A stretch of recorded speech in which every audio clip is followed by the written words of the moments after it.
You know, I haven't confirmed that, Dougie. I'm not quite sure that's exactly where the name Owl came from. The heavy hitters have joined me up here in Lowell at the Owl Diner. Cosmo Macero of O'Neill & Associates. Peter Cadgis of the Boston Phoenix.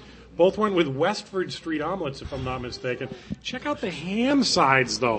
How's that? And you've been enjoying that, Peter. It's sort of a bummer that we had to interrupt our breakfast to do this. Can we get this rolling? By the way, if either of you don't get the job done, little Corey over here is ready to step in at a moment. He looks like he's up Give to a it. wave, Corey.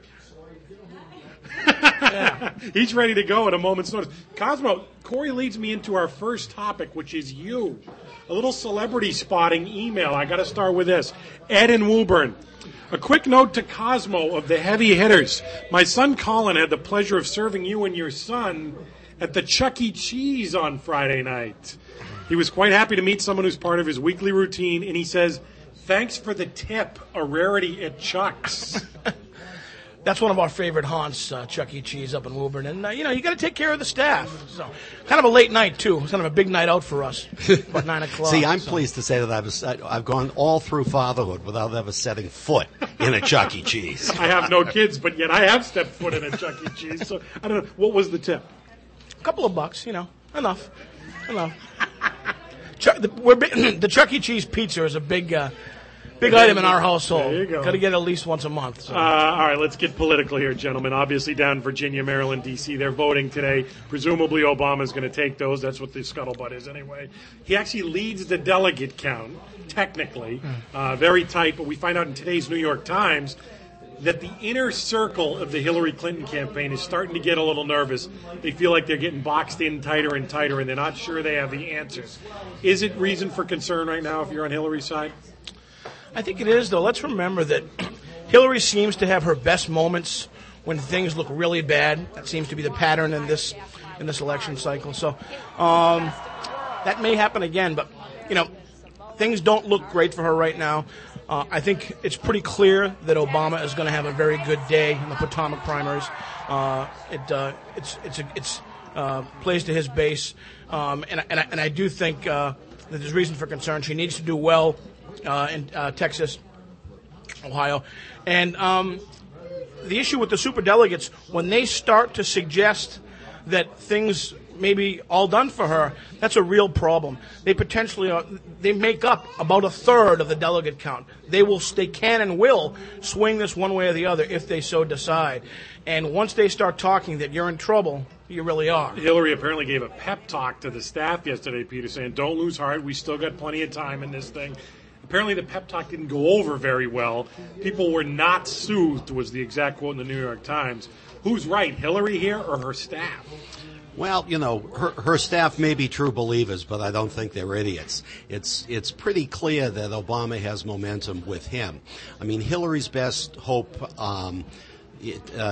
today is Virginia. But the real make-or-break point is going to be the Texas and Ohio primaries. Ohio, she should have an edge in. I mean, her husband Bill will be a big plus to her there. Also, if she can get the Edwards endorsement, I would think that would help her in blue-collar Ohio. Well, that's the follow-up, which is that apparently she met with him yesterday, Edwards. Obama was supposed to meet with him, but they postponed it till later in the week. Does the Edwards endorsement mean anything at this point, Cosmo? I do. I think when it's this close, when it's this kind of a slugfest and it's coming down to the wire, something like that can mean the difference, especially when you're the Clinton camp and your people, your closest advisors are telling you that it's a must-win situation in Texas and Ohio. So that can mean the difference. It can mean a difference, and anything like that has some kind of impact or influence. If that's the case, is Edwards, it's which one will give him the most, obviously, here, and what does he want from these two? I think Edwards helps Hillary. I'm not sure he necessarily hurts Obama. I mean, I know anything that helps Hillary by definition hurts Obama. I can see Edwards helping in Ohio, as I said, where every vote will count. Texas is going to be very interesting because in Texas, we could see the real sort of split between the black and the Hispanic vote, which is really the great untold story of this primary so far, with Hispanics going very heavily for Clinton in blacks going very heavily for Obama. This is a story no one's really probed. But even if Hillary takes both states, it's still going to be incredibly tight. All right. Quickly, let's switch topics. We got 2 minutes here. Roger Clemens tomorrow on Capitol Hill with Brian McNamee. The big grandstanding hearing by Congress. A, is this must-see TV? B, is this really what Congress should be doing at this stage? I watched that fiasco of a press conference a few months ago with the tape, so I'll probably watch this also. And, there's a lot of other issues that Congress could be spending time on, but they certainly have made it clear that they're going to focus on this, at least for the time being. I think that Andy Pettit, and that's what people are talking about, that he's not going to testify.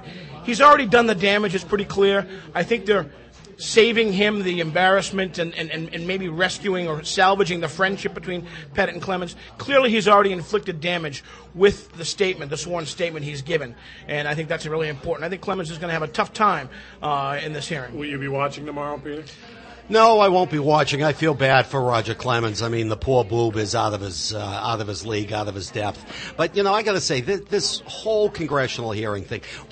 What's the line between legitimate investigation and shameless showboating? I think we've crossed it a long time ago. I mean, what a surprise. Athletes take steroids. You don't need congressional hearings on television to find that out. By the way, myfoxboston.com, if you want to weigh in on the Clemens thing, we got a poll up there about Clemens as well. Quickly, gentlemen, look at the monitors. The old and the new Deval Patrick. There's a new dome on Beacon Hill. It's Deval's dome. He shaved the head, went Macero style, even a little thinner. Yeah. That looks like about a one-half Clippers by my judgment. That's the number 1/2. That's about my September haircut. You got to go down to the 0 in July, and you go to the 1 to 1.5 in January. Who does that in February, Peter? Who gets rid of their hair in February? I maintain that the sister had the wrong clippers by accident, and then they had to make it look good. Listen, I don't know. I think Deval is going to be accused of wanting to change the subject. I mean, it's one of those things that, okay, what's he done on Beacon Hill? Well, he got his hair cut.